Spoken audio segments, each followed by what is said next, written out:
Woke Centrist. How's it going, everyone? I am the Woke Centrist, and welcome to my channel. Today we're going to continue with the second part of my breakdown of Black Rednecks and White Liberals, which focuses on the middleman minority.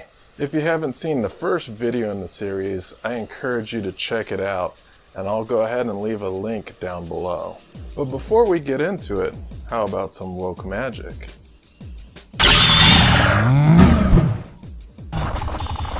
J.O.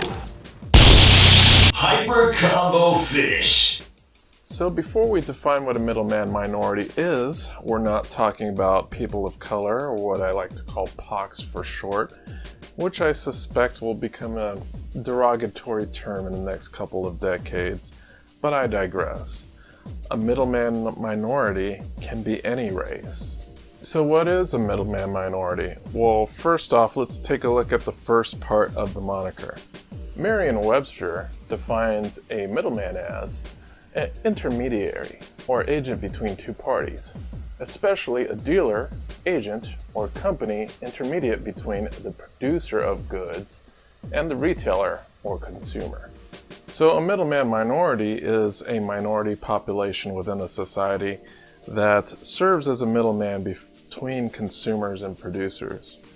You can often find them in such occupations as traders, peddlers, or moneylenders. So which groups have taken these economic roles? We have the Armenians in the Ottoman Empire, the Ibos in Nigeria, the Chinese of Southeast Asia, the Lebanese of West Africa and Brazil, the Gujaradis and Chetiars of India. Damn, I murdered that pronunciation. And the Jews. Middleman minorities have been one of the most hated and persecuted populations throughout history. There aren't any social groups that have experienced as much lethal mass violence as the Armenians of the Ottoman Empire, the Chinese of Saigon, and the Jews of Europe. Other minorities have, of course, experienced some degree of murderation, but not on this scale. The Jews have been known as the archetypal middleman minority for centuries, so much so that other groups have been named after them. The Chinese were known as the Jews of Southeast Asia, the Lebanese were the Jews of West Africa, the Parsis were the Jews of India, and the Ibos the Jews of Nigeria. Those groups were often persecuted, but they served an essential role in the economic pipeline, often indispensable to those who were in power. As intermediaries between producer and consumer, they were often blamed for price hikes, even though the circumstances behind these price increases were out of their control. When the governing powers were threatened with civil unrest, the overlords would often shift aggro to the middleman minorities to create a scapegoat.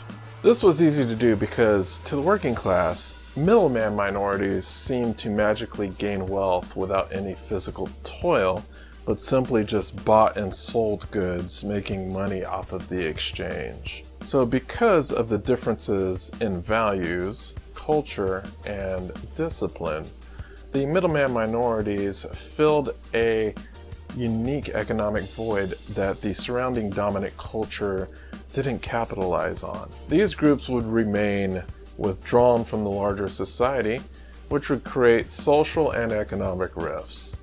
That would later lead to their demonization and resentment. Often rising from dirt poor poverty, entire families would often participate in business operations, further isolating them from the culture at large. Saving money and frugality was a key virtue, which would often lead to sacrificing simple luxuries that the dominant society at large often indulged in frivolously. Values like thriftiness and resourcefulness were inculcated into further generations in order to expand their businesses beyond small shops and peddling operations. Korean grocers in New York were working 18 hours a day at small family-owned shops. Instead of utilizing delivery services to transport stock, they would often procure the produce themselves directly from the producers in order to save money. Before the shop opened its doors every morning, the whole family was often employed to preen produce to make it presentable for sale. Armenians were very successful in the Ottoman Empire, starting as poor farmers and rising to substantial positions in commerce and finance, displacing the Jews in that region. The Igbos in Nigeria rose up in a similar fashion. And despite sharing the same racial background as their neighbors, they were able to rise up due to their self-professed cultural themes of thrift, resourcefulness, and foresight. In medieval Europe and the Middle East, Jews would often take on the role of moneylender, since by Christian and Islamic standards, it was immoral to charge interest on a loan.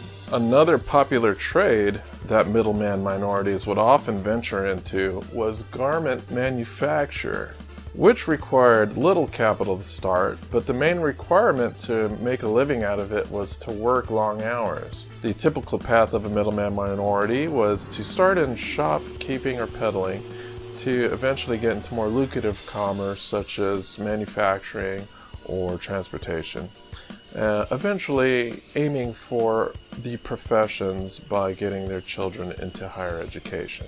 One of the social patterns that are recognized among middleman minorities is that they have close familial ties and the ties to others within the group. However, these ties don't extend to the entire group. Contrary to the popular belief that they all stick together, there was some infighting and factionalism within their groups, and we'll get back to that in a minute. Middleman minorities also kept their businesses tight by hiring relatives. Pulling in extended family members from overseas was a common practice and often preferable.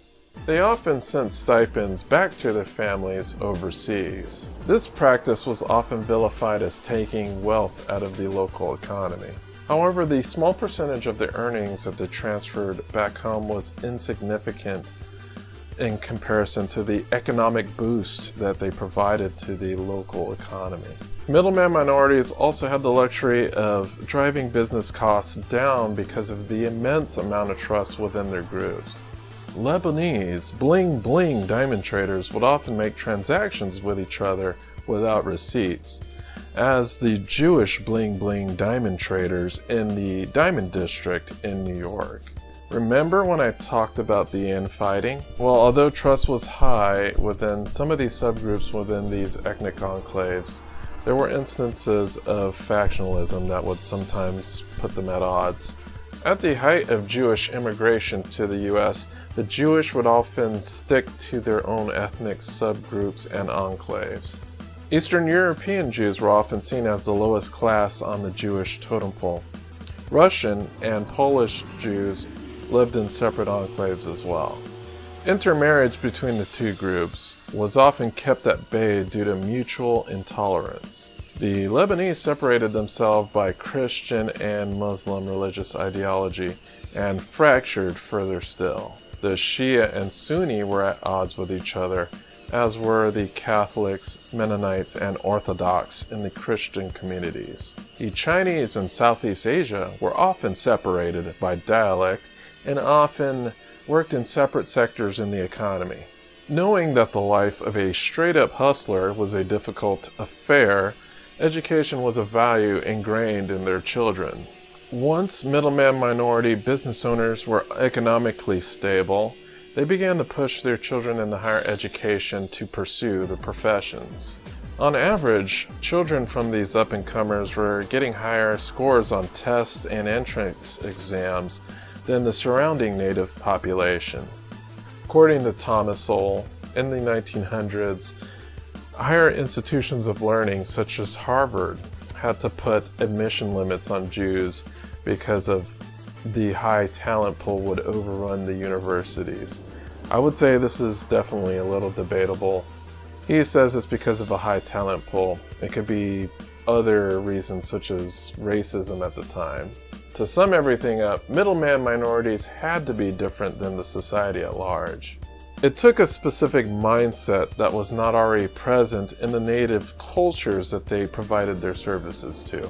Because of their clannish withdrawal from society at large, politicians and demagogues would often exploit these groups in order to draw on votes from those that feared them, and use that political capital against the middleman minorities when they landed in hot water. Middleman minorities are not without sin, as it has been documented that they have engaged in criminal activity and organized crime. But many more have gone on to obtaining prestigious positions in academia and science. In this essay, there is something that I do disagree with on Sowell. It's a bit nitpicky, but I have my biases towards it. Sowell writes, quote, "People can become rock stars or professional athletes in a relatively few years, but it takes far longer to become a surgeon or scientist. Personally, I think this statement is full of fecal matter. Just because athletes and entertainers seem to become a success overnight, that doesn't mean that they didn't spend years honing their craft. Becoming successful as an athlete or an entertainer is far more risky. Anyone with a postgraduate degree in a profession is almost guaranteed to live a comfortable life. Why the likelihood of becoming a highly paid actor or entertainer is pretty slim. As Sowell is commonly referred to intellectual, this comment definitely shows his bias." Alright, well this wraps it up for the second part. If you found any of this at all interesting, there is an affiliate link down below if you'd like to purchase the book. I would also like to make a shout out to the Mixed Mental Arts podcast hosted by Brian Callen and Hunter Toto Motz. You can find their podcasts on iTunes, Google Play, and Stitcher, as well as mixedmentalarts.co, which I'll link down below. If you want to support this channel, please hit like and subscribe. You can also follow me on Twitter at WokeCentrist. Thanks for watching and stay tuned for part 3.